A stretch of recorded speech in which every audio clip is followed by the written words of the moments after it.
Muy buenos días, queridos hermanos. Nuevamente nos reunimos un domingo más en el Día del Señor. Como iglesia, el Centro Familiar Cristiano de la ciudad de Santa Fe convoca a esta reunión donde estudiamos la palabra del Señor y donde oramos por tu vida y por todas tus necesidades. Así que hemos estado comenzando un estudio sobre la vida de un profeta.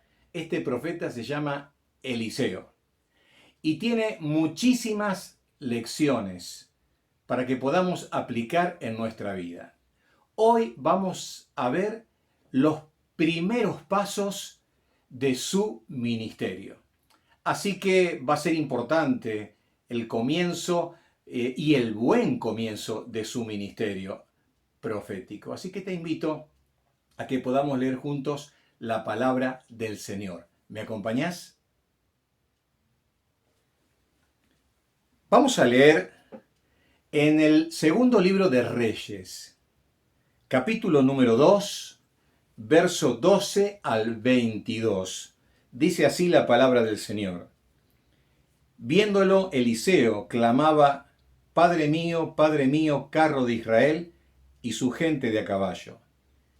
Y nunca más le vio, y tomando sus vestidos, los rompió en dos partes.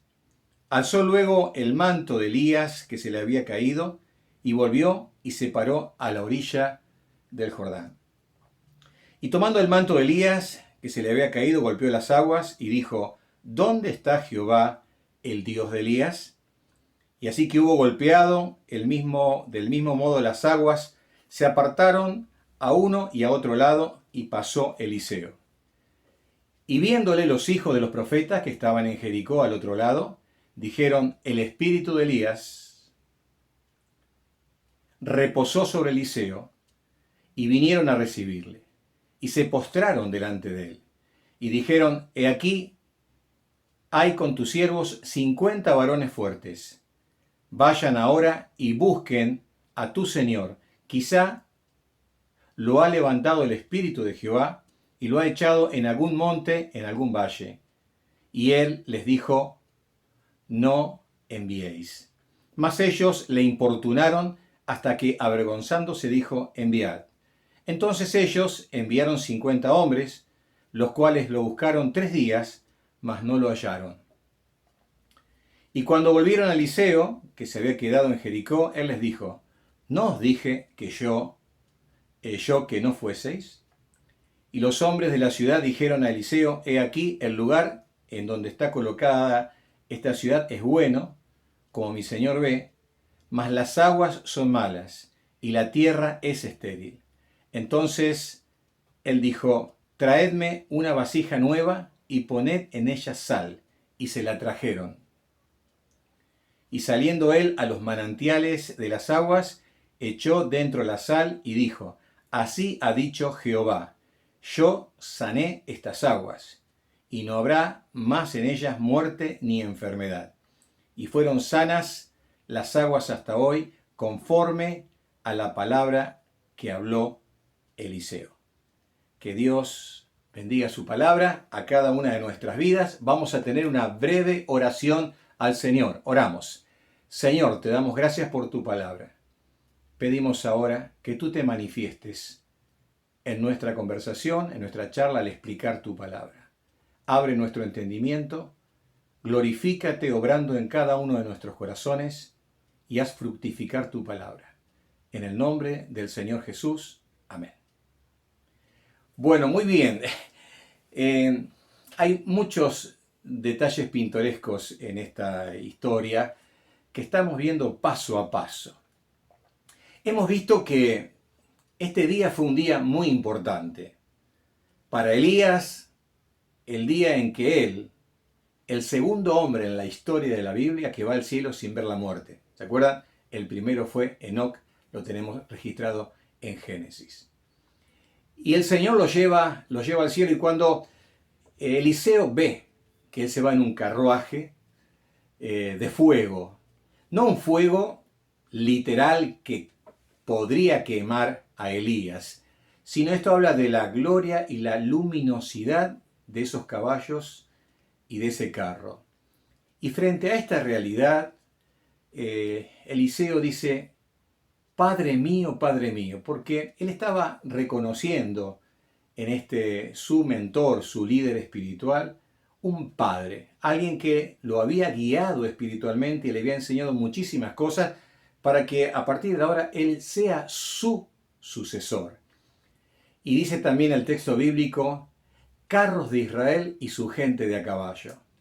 Los carros y los caballos eran como el armamento más sofisticado que había para la guerra. Y Eliseo estaba reconociendo que estaba partiendo de este mundo un hombre que había sido un guardián poderoso de la nación de Israel. Y lo honra con esta expresión.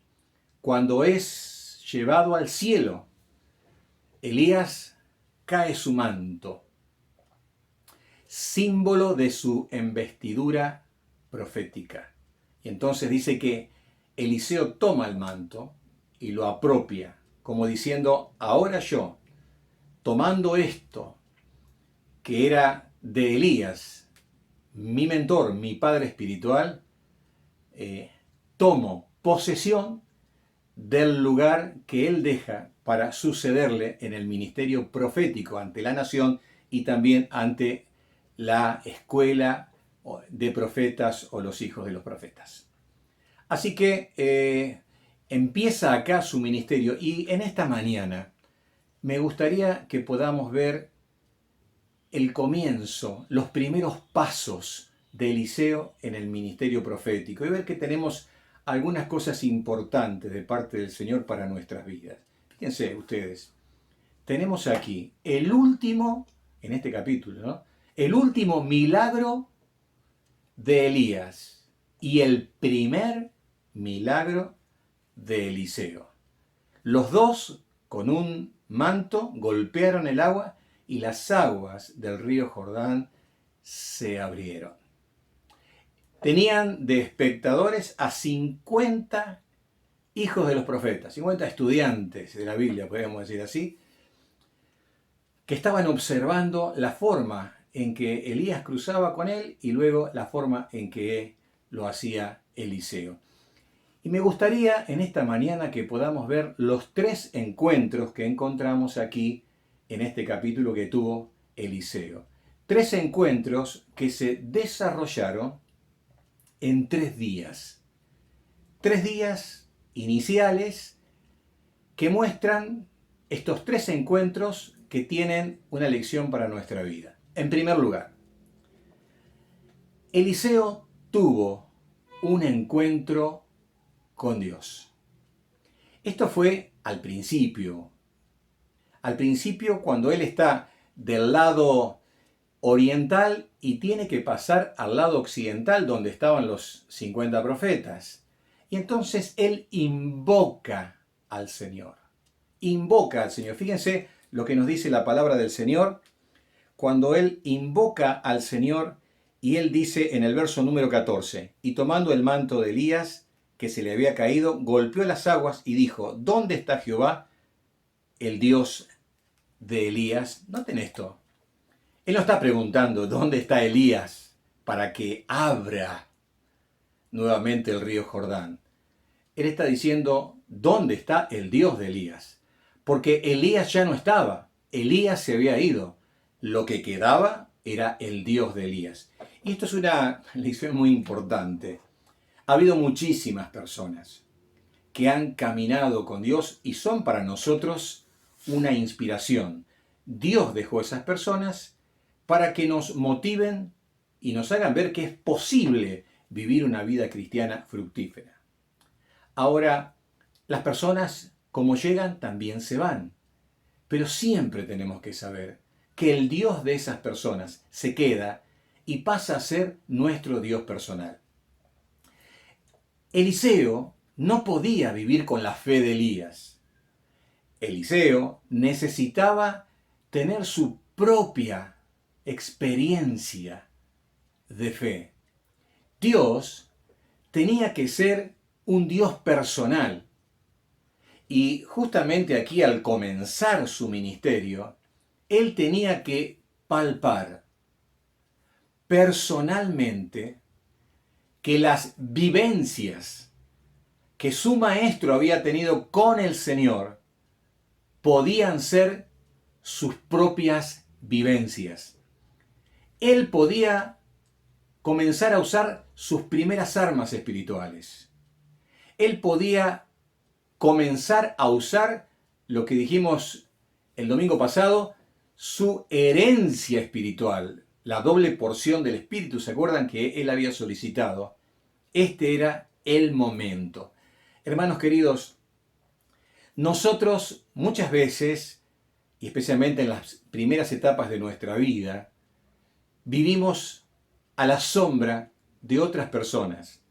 La persona que nos llevó a los pies del Señor, la persona que nos discipuló y enseñó las primeras cosas de la palabra del Señor, las personas que nos instruyeron y nos capacitaron en los primeros pasos para que aprendiésemos cómo agradar al Señor y cómo poder servirle. Pero llega un momento en el cual uno tiene que tomar el protagonismo. Hay un momento en el que nos toca a nosotros entrar, podemos decir, a la cancha y jugar en directo. Y depender del Señor y esperar que el Señor se manifieste. Por ejemplo, si lo trasladamos al ambiente de la vida familiar, los hijos crecen a la sombra de sus padres y bajo la fe de sus padres. Si sus padres son cristianos, esa fe, ellos han crecido y por la fe de los padres ellos han recibido muchas bendiciones y disfrutan de esas bendiciones. Ahora, hay un momento en la vida en que yo no solamente debo seguir al Dios de mis padres, sino a mi propio Dios. Por eso David decía, el Señor es mi porción. O sea, Él es la parte que me toca a mí. Con Él ando. El salmista dice, cada mañana es nueva tu gracia. Dios siendo real, como veíamos en el devocional del día de ayer, la gracia de Dios que nos salva, la gracia de Dios que me da poder para vivir la vida cristiana. Y Dios comienza a ser real en mi andar. Esto realmente es algo maravilloso para que no vivamos de una fe prestada, sino de una fe auténtica, genuinamente mía. Comienzo a caminar con el Señor y yo ando tomado de su mano. Y yo ando con Él.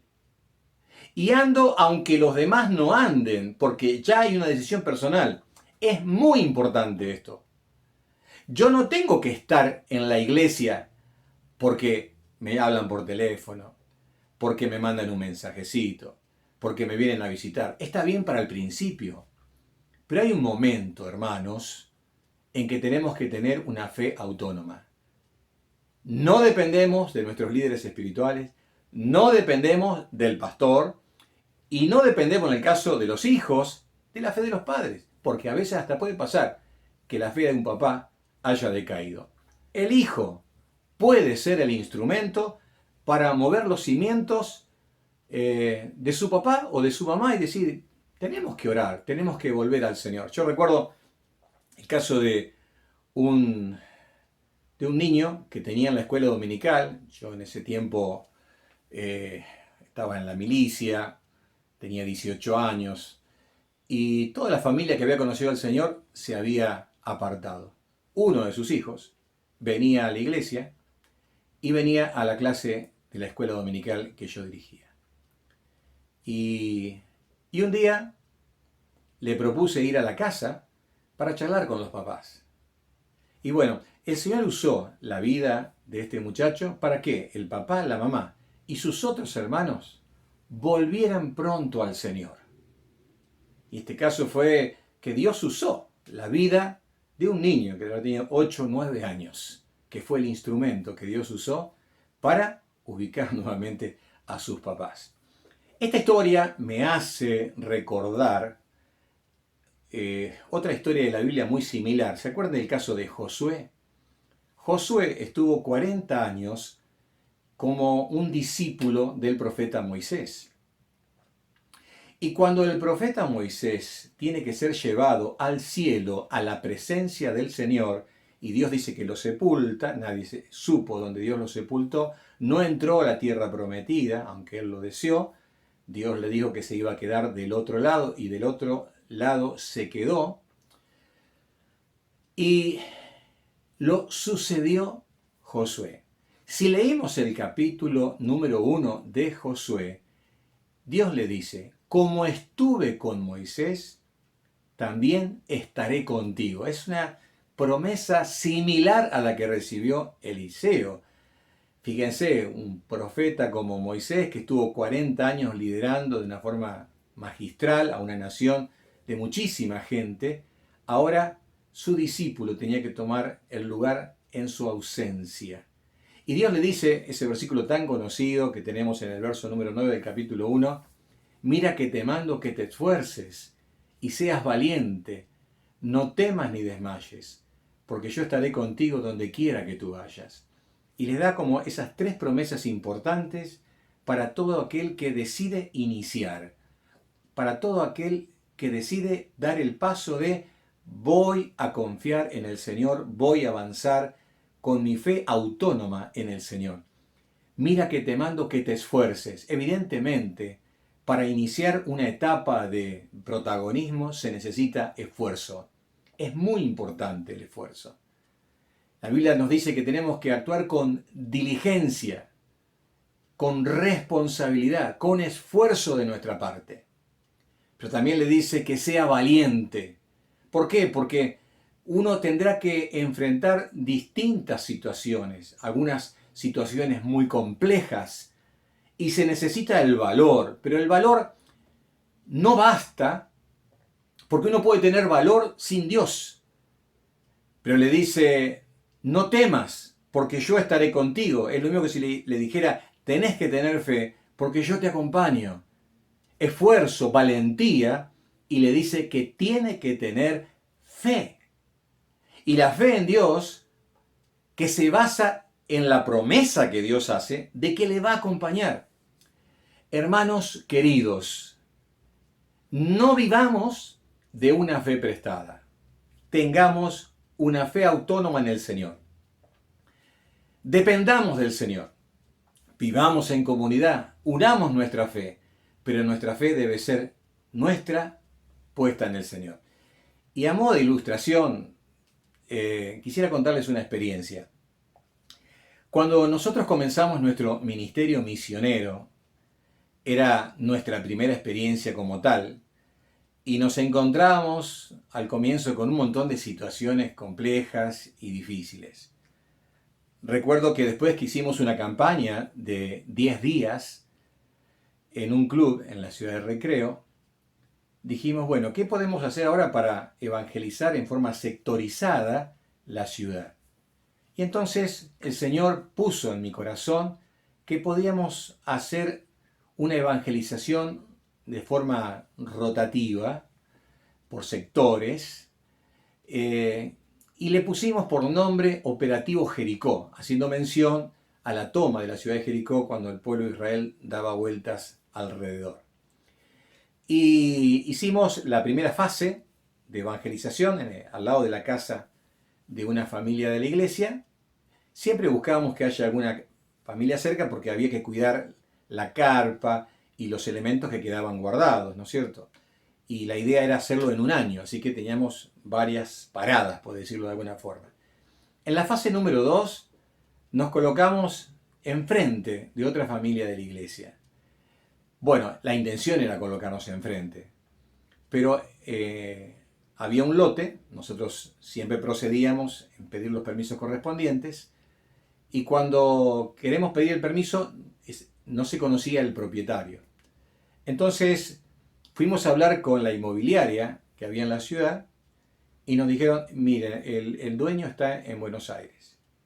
Y nosotros sí o sí necesitábamos tener la luz para para que esté la actividad a pleno, bien iluminada y podamos usar los equipos de sonido y todo lo demás.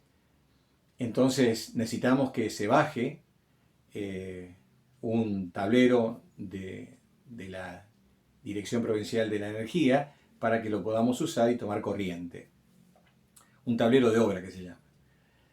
Y entonces vamos a hablar con la gente de la Empresa Provincial de la Energía y nos dicen, si no tenemos el aval de alguien, no podemos hacer esto, porque nosotros, si no está el dueño, tiene que haber alguien que se haga responsable. Nosotros estábamos en el primer año prácticamente del trabajo, sí, por el año 90, el primer año de trabajo, y entonces nos quedamos con esta condición.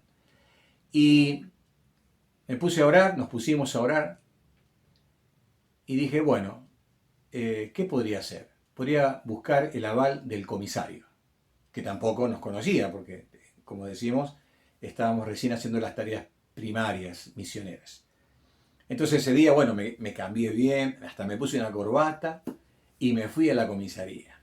Y le planteé, y él me dice, pero yo no los conozco a ustedes, decía el comisario, pero miren, nosotros estamos haciendo una tarea con niños, con adolescentes, con jóvenes. Vamos a predicar la palabra del Señor, vamos a estar 2 semanas, creo, aproximadamente en el lugar. Nosotros necesitamos que usted nos dé un aval para que la Empresa Provincial de la Energía nos pueda bajar la luz. Y bueno, charlábamos, al principio estaba duro el hombre, y después lo que sucedió fue que él nos dio la firma y fuimos, y entonces bajaron la luz, y entonces pudimos hacer nuestra actividad evangelística en esas 2 semanas aproximadamente. Teníamos como un Jordán delante nuestro, ¿no? Y había que cruzarlo. Pero era una experiencia mía como misionero, como pastor, de tener que encontrar una solución en ese momento y confiar que si estábamos haciendo la voluntad del Señor, se iba a abrir el río Jordán, se iba a abrir la puerta para que podamos ingresar y hacer la actividad. Esto le pasó a Eliseo. Se encontró en un momento frente al río, del otro lado, 50 profetas observando y todos diciendo, ¿qué va a pasar acá? Él tomó el manto de Elías, golpeó el agua y las aguas se abrieron y entonces él pasó al otro lado. En esa invocación del nombre del Señor tuvo el respaldo divino para poder comenzar su ministerio profético y público, porque tenía testigos. Hermanos, aprendemos que cuando queremos vivir por fe y estamos en el centro de la voluntad del Señor, Dios respalda nuestro andar y nuestro caminar. Y aunque pareciera que todo alrededor se puede derrumbar, el Señor nos hace pisar en seco y poder llegar a donde tenemos que llegar. En nuestra experiencia misionera lo hemos vivido en muchísimas ocasiones y algún día podemos seguir contando anécdotas. Así que tenemos aquí esto importantísimo, este encuentro con Dios, la fe autónoma que tenía el profeta Eliseo. El segundo encuentro que él tuvo fue el encuentro con los hijos de los profetas.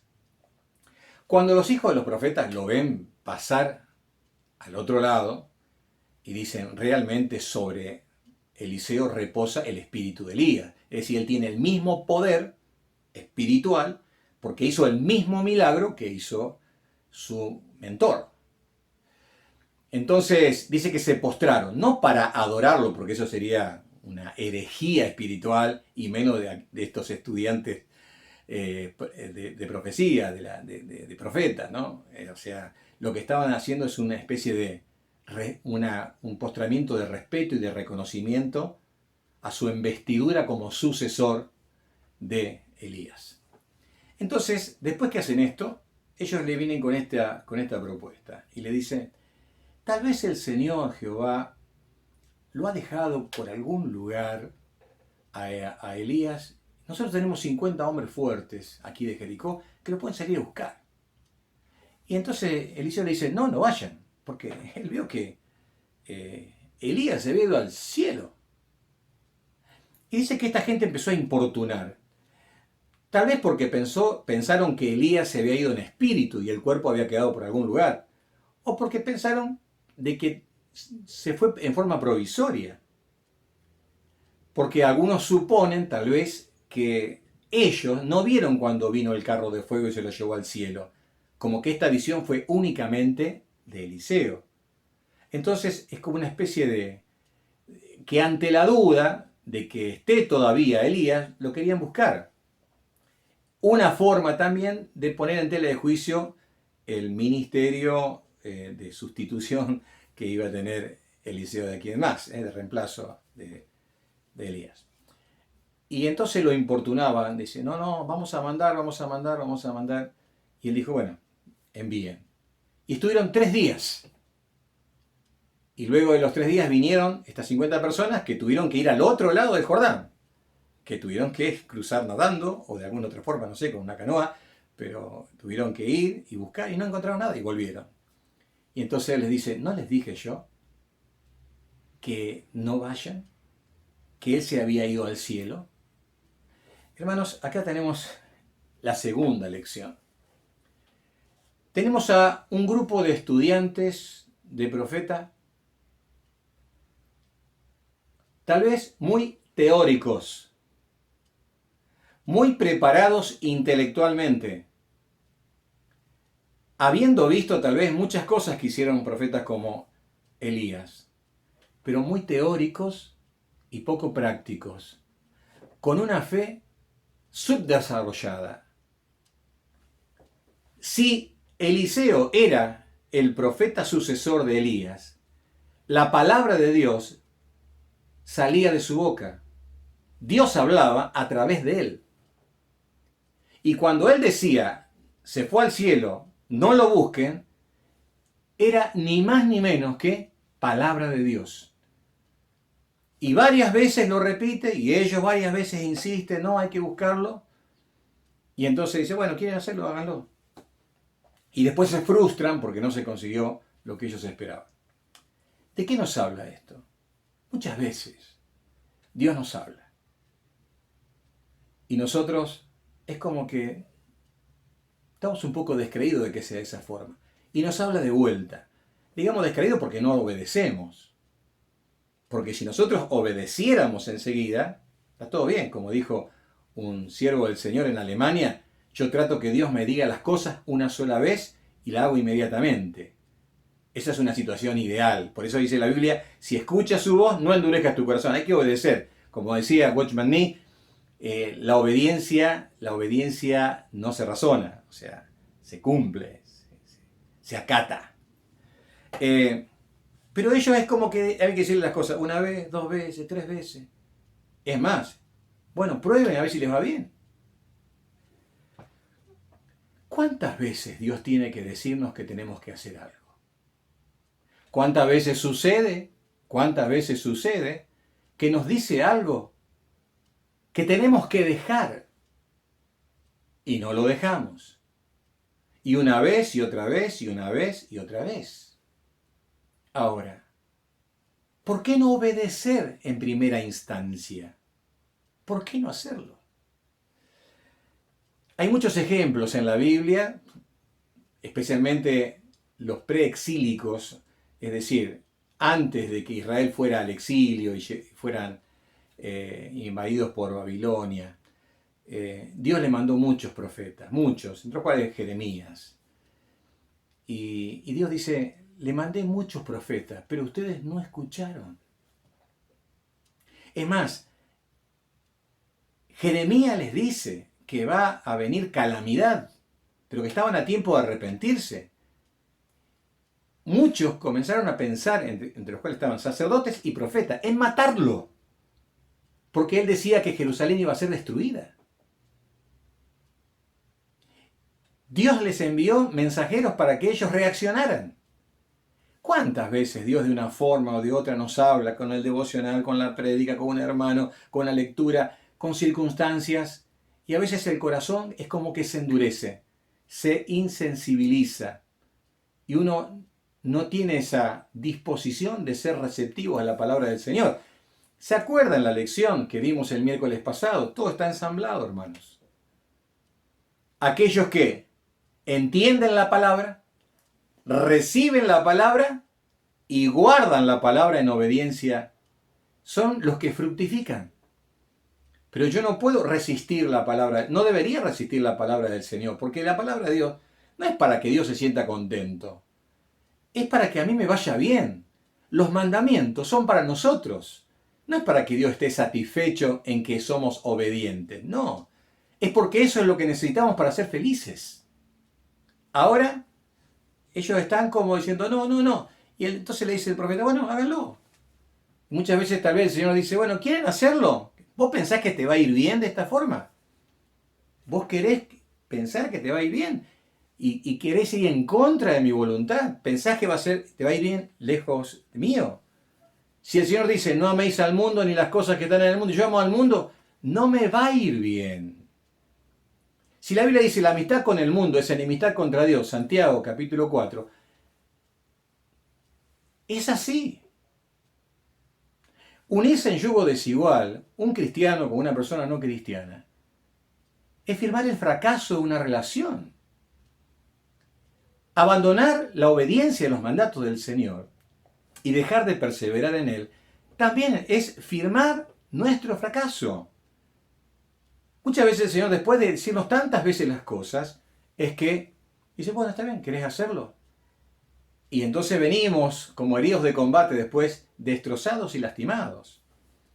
El Señor le decía en Lucas a la gente de Jerusalén, Jerusalén, Jerusalén, que matas a los profetas y apedreas a aquellos que son enviados a ti.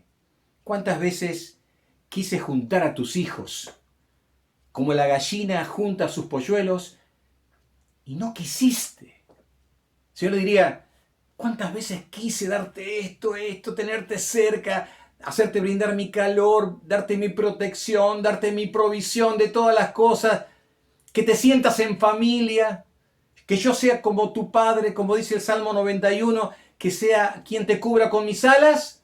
Y no quise, porque pienso que me va a ir mejor a mi manera. Esto realmente es un error. Y es muy importante que podamos aprender la lección de este segundo encuentro. La obediencia inmediata a la voz de Dios cuando nosotros de veras escuchamos su palabra.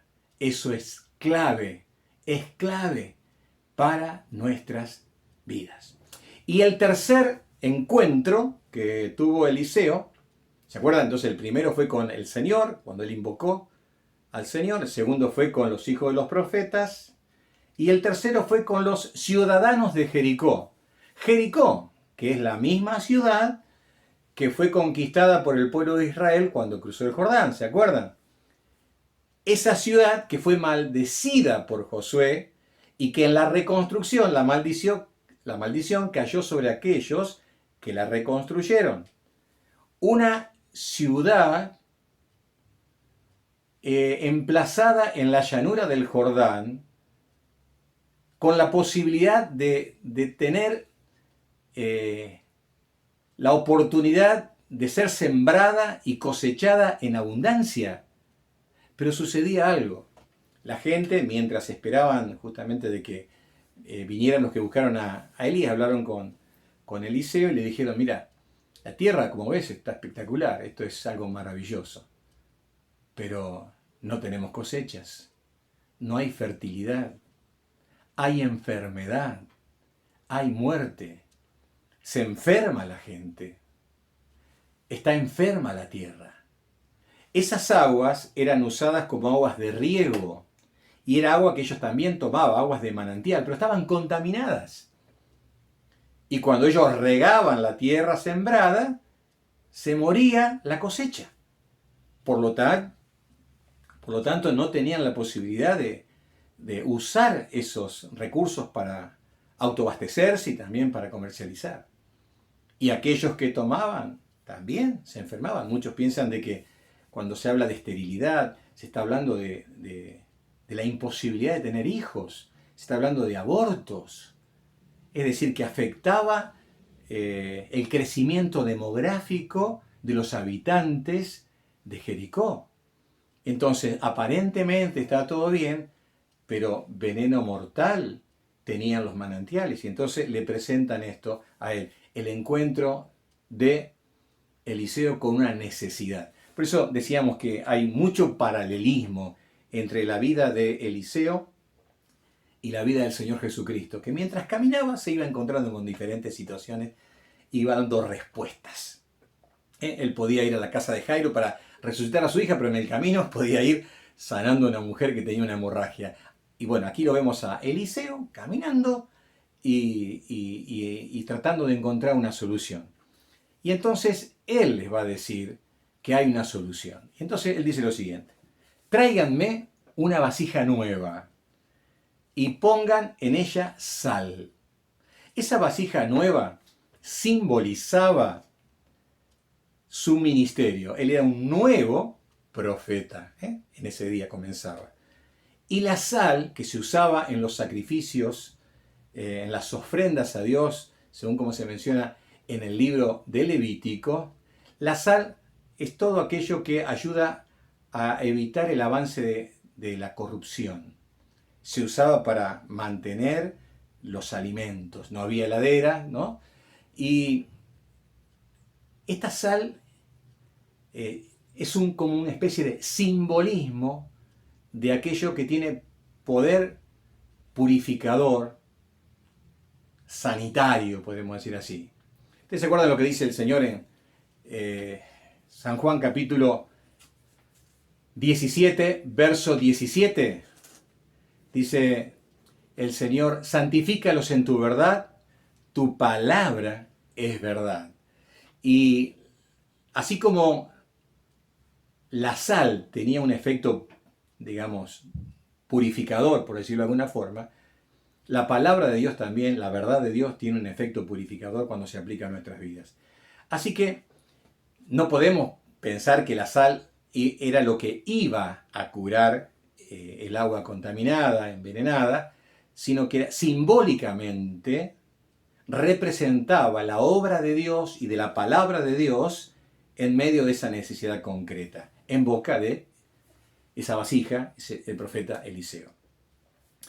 Hermanos, puede pasar que en nuestro territorio del corazón, en las tierras de nuestro corazón, y hacemos la analogía con lo que aprendimos el miércoles pasado,